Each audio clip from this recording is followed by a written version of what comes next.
एक कंकर में शंकर समाहित होता है। मैंने सुना शिव महापुराण में एक लोहे के टुकड़े को भी तू सोना बना देता है। मैंने सुना शिव महापुराण में एक कांच के टुकड़े को तू हीरा बना देता है।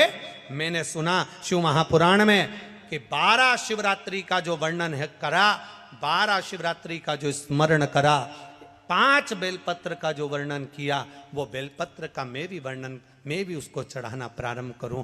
12 शिवरात्रि पूरी होगी, मेरा देव अधिदेव महादेव सुनेगा जरूर और मेरी झोली भरेगा जरूर।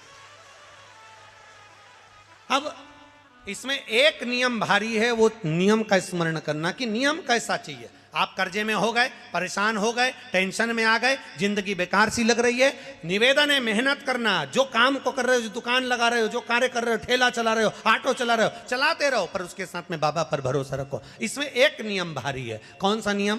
कि मान लो 12 शिवरात्रि में आप 1-2 शिवरात्रि शिव जी के मंदिर पहुंच गए, तीसरी शिवरात्रि पर भूल गए या किसी कारणवश कहीं दूर चले गए, ना जा पाए, तो घर के जितने सदस्य हैं सबसे निवेदन है कि 12 महीने की शिवरात्रि का नियम बना रहे हो तो घर के सभी लोग बेलपत्र चढ़ाने का नियम बनाओ। उसका कारण ये है, घर का एक व्यक्ति अगर बाहर चले भी गया, घर का दूसरा व्यक्ति शिवरात्रि को भूल भी गया, घर का तीसरा व्यक्ति किसी कारणवश काम में लग भी गया, तो घर का चौथा व्यक्ति तो शिवरात्रि याद रखेगा और हमारा नियम पूरा हो जाएगा। नियम पूरा हुआ तो हमारा कार्य पूरा।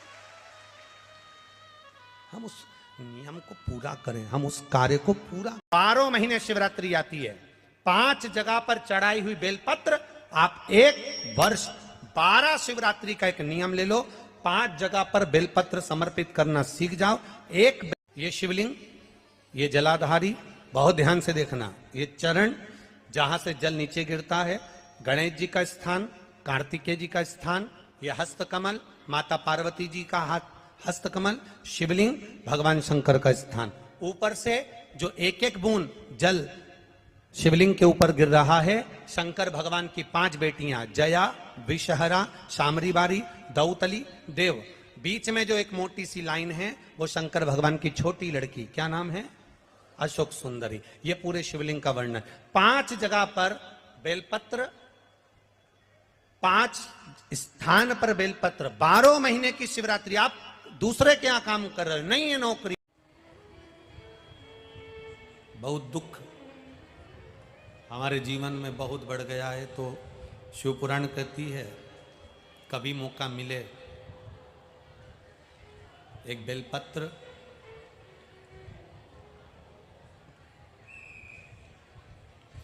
जिसकी डंडी का मुख जहां से पानी बहता है जलाधारी की ओर, समझ में आ रहा है ना? जहां जलाधारी हो और जलाधारी में जहां पानी बह रहा हो, उस पानी बहने वाली जगह पर डंडी का मुख हो, जलाधारी। आप समझ लो थोड़ा सा,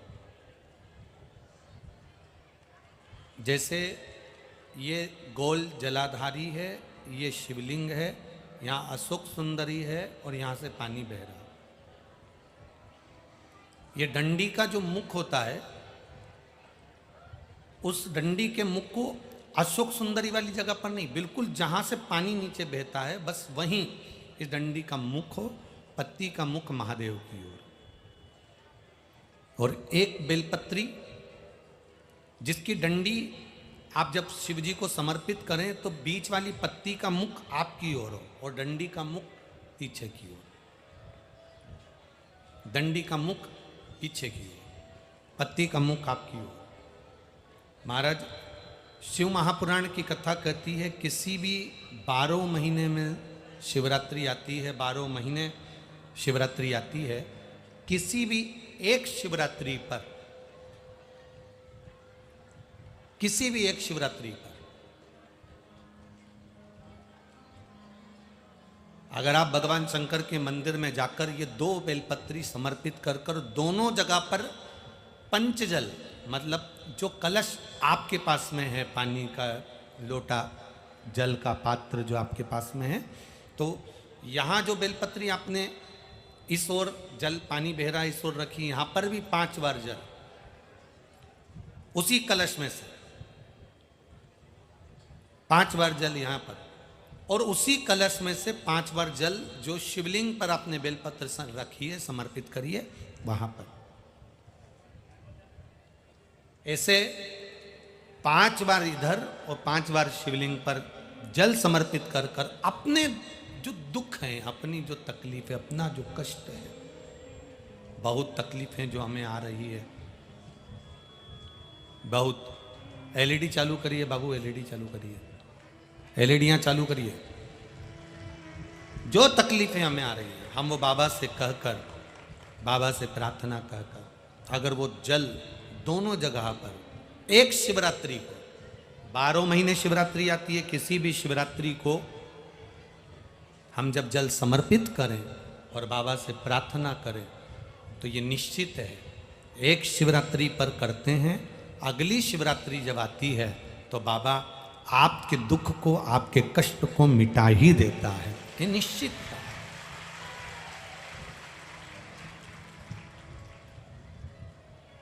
एक बेलपत्र शिवलिंग के ऊपर और एक बेलपत्र बाबा के जलाधारी के सम्मुख। अशोक सुंदर वाली जगह पे नहीं, अशोक सुंदर वाली जगह तो बीच में रह गई, पर थोड़ा आखिरी कोना, आखिरी कोना समर्पण करा। शिव कथा कर रही है, मान लो आपका अगर विश्वास दृढ़ है, भरोसा पक्का है, कभी आपको अगर मौका मिले जीवन में और आपके यहां अगर सफेद फूल ज्यादा आ जाता हो तो 12 महीने शिवरात्रि आती है, 12 महीने शिवरात्रि आती है। आप किसी कामना से अगर शंकर जी की आराधना कर रहे हैं या आप शिवरात्रि पर व्रत करें ना करें, 12 महीने शिवरात्रि आती है।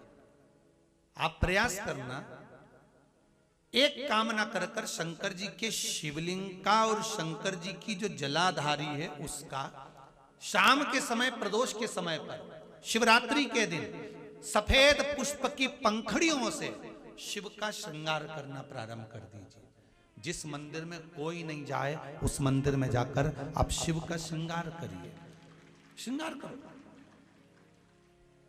आप दूसरा सोमवार आएगा, दूसरा शिवरात्रि आएगी ना, दूसरी महीने की जब शिवरात्रि आएगी तो आपको मालूम पड़ेगा कि आपने शंकर का जो पुष्प का श्रृंगार करा था, श्वेत पुष्प की पत्तियों का, सफेद फूल की पत्तियों का, कुंदकेश्वर महादेव के नाम से जो श्रृंगार करा था, उसका लाभ क्या हुआ। एक माता ने तो बड़ा सुंदर भाव लिखा है कि हमारे, अब पत्र ढूंढना पड़ेगा, कि हमारे घर के पास में मंदिर था, उस मंदिर का कुछ नाम नहीं था।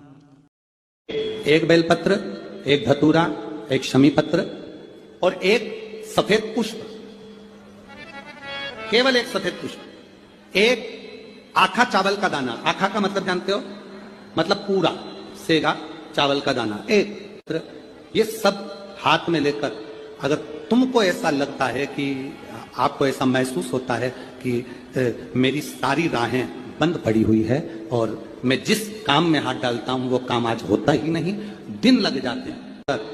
शिवरात्रि का दिन हो, 12 महीने कोई सी भी शिवरात्रि का दिन हो, उसी शिवरात्रि के दिन कौन सा नाम, त्रिपुरारी नाम का स्मरण कर कर भगवान शिव से अपने मन की बात कह